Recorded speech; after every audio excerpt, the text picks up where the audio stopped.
Hello friend and dear student, आइए आप सबका स्वागत है अपने यूट्यूब चैनल मधु फार्मा पे। जैसा कि आप लोगों को पता है, जितने भी हमारे fourth semester B pharm fourth semester के जितने भी स्टूडेंट हैं उन सबका एग्ज़ाम बहुत ही करीब आ चुका है। तो हम लोग आज बात करेंगे अपने फार्माकोलॉजी फर्स्ट, जो आपका सब्जेक्ट एक है फार्माकोलॉजी फर्स्ट, इसके बारे में बात करेंगे। और इसके बहुत सारे लेक्चर्स और चैनल पे अपलोड हो चुके हैं। जो लोग वॉच नहीं किए होंगे वो लोग चैनल पे आप जाके डिस्क्रिप्शन बॉक्स में और प्लेलिस्ट से उस वीडियोज को चेकआउट कर लेंगे और वॉच कर लेंगे। और आज हम लोग बात करेंगे जो आपका जो यूनिट नंबर थर्ड था, इसके मोस्ट इम्पॉर्टेंट क्वेश्चन लॉन्ग और शॉर्ट, और उसके सलूशन चैनल पे अपलोड हो चुके हैं। जो लोग वॉच नहीं किए होंगे वो लोग वॉच कर लेंगे।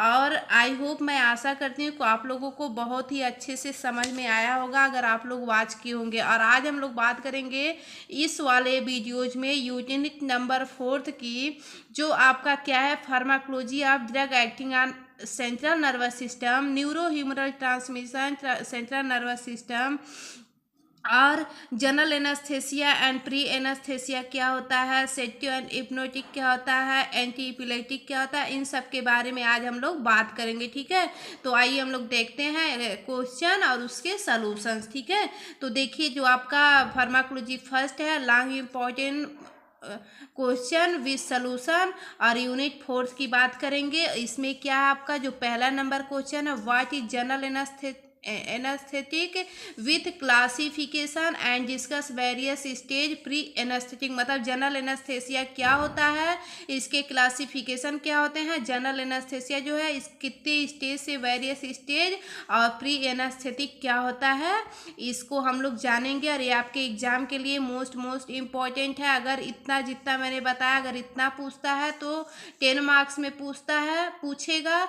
अगर इसी और फिर 10 और 7 मार्क्स में भी दोनों पूछ सकता है। और कभी कभी 2 मार्क्स में जनरल एनास्थेसिक क्या होता है या क्लासिफिकेशन ही पूछ लेगा, या प्री एनास्थेसिक क्या होता है, या वेरियस स्टेजेस पूछ लेगा, चारों स्टेज वही सब आपको लिखना रहेगा। ठीक है, तो मैं आपको पूरा होल में बता रही हूँ, और आप लोग क्या करिएगा, जिस तरह से जिस मार्क्स में पूछेगा उसी तरह से आप लोग लिखिएगा। ठीक है, तो आई होप आप लोगों को मेरी बातें बहुत अच्छे से समझ में आ रही होंगी।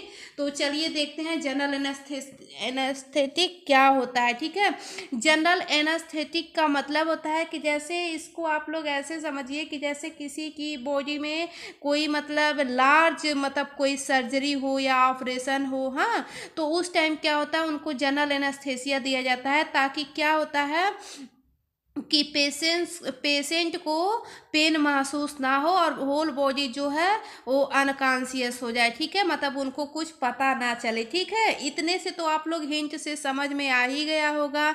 बाकी मैं अभी डिफिनेशन बताऊंगी तो आपको अच्छे से क्लियर होगा। ठीक है, तो general anaesthetic are the drug which cause the reversible loss of sensation and consciousness so do not feel pain during surgery. मतलब ये क्या है, जनरल एनेस्थेसिया एक ऐसा ड्रग है जिसको हम लोग जब पेशेंट को देते हैं किस टाइम, सर्जरी के दौरान, तो फिर क्या होता है कि रिवर्सिबल लॉस ऑफ सेंसेशन, मतलब उनका जो याददाश्त हो जाता है वो खो जाता है, मतलब उनको कुछ पता नहीं चलता है ना, वो अपने फील मतलब पेन को महसूस कर पाते हैं। ठीक है, तो आई होप आपको समझ में आया। अब हम लोग देखते हैं general anaesthetic are the drug which a person completely unconscious और deep sleep so they do not feel pain during surgery. और ये क्या है कि इसमें भी हमारे जो पेशेंट होते हैं अनकॉन्शियस इन नेचर के हो जाते हैं, और बहुत मतलब गहरी नींद में सो जाते हैं, और उनको सर्जरी के दौरान मतलब फील ना हो कि हमको पेन हो रहा है। ठीक है, एग्जाम्पल में जैसे हमारे प्रोफाल हो गए, हेलोथेन हो गए, ये दोनों। ठीक है, ये दोनों जनरल एनेस्थेसिया के example. Stage of general anaesthesia, अब हमारे जो जनरल एनेस्थेसिया है 4 स्टेज से गुजरते हैं। पहला स्टेज ऑफ एनाल्जेसिया जो पेन रिलीव करता है, स्टेज ऑफ एक्साइटमेंट जिसको ड्यूलेरियम ड्रग बोला जाता है या ड्यूलेरियम स्टेज बोला जाता है, स्टेज ऑफ सर्जिकल एनास्थेसिया। ठीक है, और जो फोर्थ है स्टेज ऑफ मेडुलरी पैरालिसिस, ये जो होता है डेंजरस स्टेज होता है। ठीक है, 4 स्टेज हैं। अगर आपके एग्जाम में पूछता है 2 मार्क्स का तो आप लिखिएगा, और अभी जो मैं आपको पूरा होल बताऊंगी ये लिखिएगा। ठीक है, stage of analgesia pain and pain relief. ठीक है, start from giving anaesthetic drug patient is मतलब start for giving anaesthetic drug मतलब एनेस्थेटिक ड्रग को पेशेंट को देंगे। Patient is conscious but relaxed और पेशेंट कॉन्शियस और रिलैक्स महसूस करेगा। पेन सेंसेशन डिक्रीजेज और पेन डिक्रीज हो जाएगा। ठीक है, आई होप आपको बहुत ही बेहतर तरीके से इतना समझ में आया होगा जितना मैंने बताया। और उसके बाद this first stage of anaesthesia, in this stage the sensation of pain is reduce. और इस फर्स्ट स्टेज में क्या होता है, सबसे पहले पेन को ही रिड्यूस किया जाता है। अब सेकेंड स्टेज क्या है, स्टेज ऑफ डेलोरियम, जिसको एक्साइटमेंट भी बोला जाता है। इसमें क्या होता है, इरेगुलर ब्रीथ मतलब जो हमारी सांस लेने की प्रक्रिया होती है वो इरेगुलर हो जाती है। दूसरा, इन this stage the conscious of body is slower decreases, और वो जब क्या होता है कि उसकी बॉडी का जो मतलब कॉन्शियसनेस हो जाता है, मतलब वो डिक्रीज होने लगता है धीरे धीरे। द पेशेंट फर्दर में गो इन कोमा स्टेज, और वो पेशेंट धीरे धीरे कोमा स्टेज में चला जाता है। ठीक है, अब जो थर्ड वाला हो गया, थर्ड वाला stage of surgical anaesthesia. Stage of surgical anaesthesia में क्या होता है, नो पेन सेंसेशन, कोई दर्द महसूस नहीं होगा। रेगुलर ब्रीदिंग हो जाएगी। मसल्स रिलैक्स हो जाएगी। This is the ideal stage of surgery. और इसमें क्या होता है, आइडियल स्टेज ऑफ सर्जरी पता चलती है, पेशेंट बिकम्स फुल्ली अनकॉन्शियस, और पेशेंट जो होता है पूर्ण रूप से अनकॉन्शियस हो जाता है। ठीक है, बेहोश हो जाता है। अब जो फोर्थ आपका है स्टेज ऑफ मेडुलरी पैरालिसिस, जिसको डेंजरस स्टेज बोला जाता है। वेरी डीप एनास्थेसिया और ब्रीदिंग एंड हार्ट में स्टॉप, ब्रीदिंग और हार्ट दोनों स्टॉप हो जाते हैं। This stage is dangerous and should be avoided. और ये स्टेज जो स्टेज ऑफ मेडुलरी होता है ये डेंजरस हो जाता है और इसको एवॉइड ना करें। ठीक है, अब हमको लगता है कि आप लोगों को जनरल एनेस्थेसिया क्या होता है और इसका स्टेज समझ में आ गया होगा। अभी इसके बाद मैं प्री एनेस्थेसिया के बाद मतलब उसका क्लासिफिकेशन बता दूंगी। ठीक है, तो अब देखिए प्री एनेस्थेसिया क्या होता है। प्री एनेस्थेसिया मतलब जनरल एनेस्थेसिया के पहले प्री एनेस्थेसिया दिया जाता है। प्री एनेस्थेसिक ड्रग और medicine give before anaesthesia to make the patient calm, safe and ready for surgery. मतलब ये जब पेशेंट सर्जरी के लिए रेडी होता है उसके पहले प्री एनेस्थेसिया का ड्रग दिया जाता है। Why are the given reduce anxiety and fear, help patient relax और स्लीप, प्रिवेंट वोमिटिंग, और वोमिटिंग को भी रिलैक्स। अब देखिए हम बताते हैं आपको क्लासिफिकेशन। अगर जनरल एनेस्थेसिया का क्लासिफिकेशन पूछता है तो आप लोग जनरल एनेस्थेसिया के क्लासिफिकेशन में क्या लिखते हैं।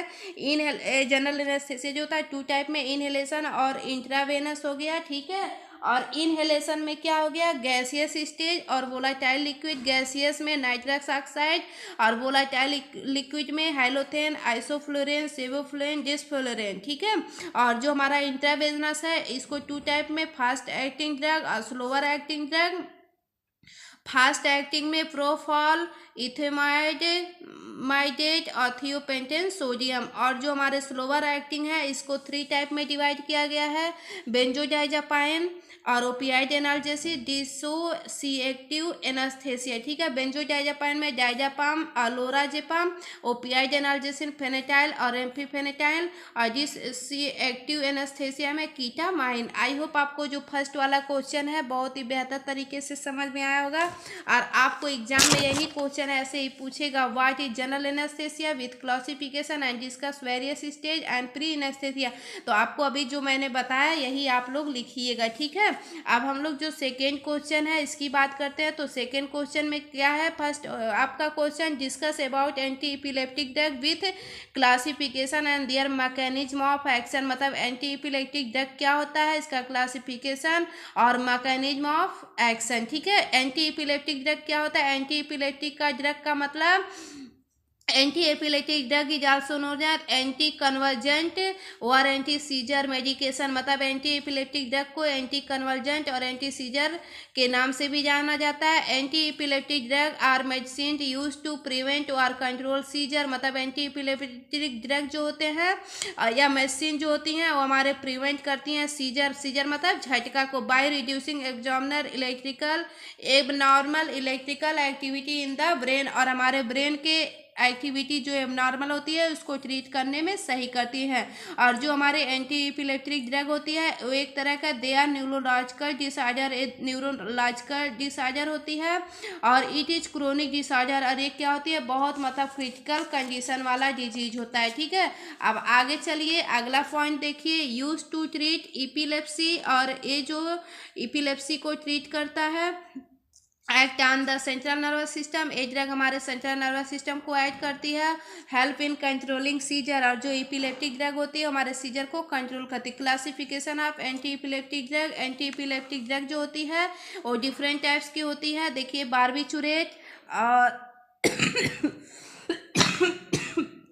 सॉरी फ्रेंड, बारबिचुरेट हो गया, हाइड्रेटेन हो गया, सक्सिनामाइड हो गया, और डीऑक्सी बारबिचुरेट हो गया, फेनेटाजीन हो गया, और बेंजोडाइजापाइंस हो गया। ठीक है, अब जो बारबिचुरेट है इसमें हमारे फेनोबारबिटोइन हो गया, हाइड्रोथेन में फिनोटोइन हो गया, सक्सिनामाइड में इथोसक्सिनामाइड, बेंजोडाइजापाइन में डाइजापाम, लोराजेपाम, क्लोराजेपाम, डीऑक्सी बारबिचुरेट में प्राइमाडोन हो गया, फिनोथायाजीन में लोरा लेमोट्रेजीन हो गया। ठीक है, यही आपका मतलब क्लासिफिकेशन, इसको आप लोग बना दीजिएगा। ठीक है, अब हमारे कुछ ड्रग हैं जो most commonly use anti epileptic drug, phenytoin. Phenytoin का मैकेनिज्म ऑफ एक्शन हम लोग देखते हैं, इसमें क्या है, फेनोटोइन जो है prolongation of sodium channel inactivate, sodium channel को मतलब बहुत लंबे समय तक इनएक्टिवेट कर देते हैं, decrease of excitatory glutaminergic synapse, glutaminergic synapse जो होता है डिक्रीज हो जाता है, frequency discharge are inhibited with little effect, और बहुत बार बार उसको लिटिल इफेक्ट मिलता है, facilitate of GABA medication chlorine channel opening, और उसके बाद GABA medication chlorine channel open हो जाता है, decrease of T type C plus current, उसके बाद CNS डिप्रेस्ड हो जाता है। ठीक है, उसके बाद हम लोग आगे चलते हैं, आगे देखते हैं इसका यूज क्या है फिनोटोइन का use to control generalise tonic chronic seizure, prevent entry seizure, और कार्बाजेपाइन जो है इसका mechanism of action block voltage gated sodium channel, decrease synaptic transmission, voltage gated channel sodium को मतलब ब्लॉक करेंगे, सिनेप्टिक ट्रांसमिशन डिक्रीज हो जाएगा। यूज में focal and generalize tonic chronic seizure, bipolar disorders. Valproic acid जो है ये भी हमारे एंटी इपिलेप्टिक कैटेगरी का ड्रग है, बहुत मोस्ट इंपॉर्टेंट है, 2 मार्क्स में पूछता भी है। Mechanism of action inhibit sodium channel and type first calcium 2 channel, increase GABA by inhibiting GABA transaminase. Use क्या है, broad spectrum effective in generalized absence and bipolar disorder and migraine ETC। Ethosuximide में क्या है, mechanism of block T type calcium 2 channel in thalamic neurons absence, uses में absence seizure. ये हो गया। अब देखिए जो थर्ड वाला क्वेश्चन है, write a short note sedative and hypnotic with example. Sedative क्या होता है, it means calming medication to that relax the mind, calming medication किया जाता है जिससे माइंड रिलैक्स हो जाए। Sedative are medicine that calm the brain, reduce anxiety, और इसमें क्या होता है एंजाइटी रिड्यूस हो जाती है, make a person relaxed on sleeping, और ए पर्सन आराम से सो जाता है। Reduce stress and tension, stress और टेंशन रिड्यूस है, मेक यू फील काल्म, और काल्म को फील करता है। उसके बाद आगे चलिए अगला पॉइंट देखते हैं, मे काज ड्राउजीनेस और स्लीपिंग, ड्राउजीनेस और स्लीप को कॉज करता है। इसके एग्जाम्पल में डाइजापाम, मिडाजोलाम ETC। अब हिप्नोटिक क्या होता है, it means sleep producing medicines. मतलब हिप्नोटिक की जितनी भी ड्रग होती हैं हमें सोने में मतलब स्लीप में मतलब अच्छा महसूस करती हैं। Hypnotic are machine that induce sleep, और हिप्नोटिक जो होती है इंड्यूस स्लीप को इंड्यूस कराती है, make a person fall asleep, और सोने में भी हेल्प करती है। Use to treat insomnia, usually taken at night, night के टाइम, डाइजापाम, जोलाजिपाम ETC। ये सब हो गए। Best of luck, like and subscribe इस माय चैनल मधु फार्मा। और जैसा कि मुझे लगता है कि आप लोगों को ये जो तीनों क्वेश्चन हैं आपके यूनिट 4 से कवर हो चुके हैं, बहुत अच्छे से आप लोगों को समझ में भी आया होगा। और मैं आशा करती हूँ कि जो आपका यूनिट 3 के मोस्ट इंपॉर्टेंट क्वेश्चन है वो भी चैनल पे अपलोड हो चुके हैं। मोस्ट इंपॉर्टेंट क्वेश्चन भी 4-5 यूनिट से अपलोड हो चुके हैं, उन सबको आप लोग वॉच नहीं किए होंगे तो वॉच कर लीजिएगा। जिसका फर्स्ट डे होगा, मुझे लगता है कि आप लोगों को बहुत ही अच्छे से बेटर तरीके से 4th यूनिट के मोस्ट इंपॉर्टेंट क्वेश्चन समझ में आया होगा। तो आप लोग चैनल को लाइक और सब्सक्राइब जरूर करिएगा, और ताकि नेक्स्ट वीडियोज का नोटिफिकेशन आप तक बहुत ही जल्द पहुँचे। Thank you so much all of you. मिलते हैं आप लोगों से मतलब जो आपका यूनिट नंबर 5th है उसके मोस्ट इंपॉर्टेंट क्वेश्चन के साथ। Thank you so much all of you.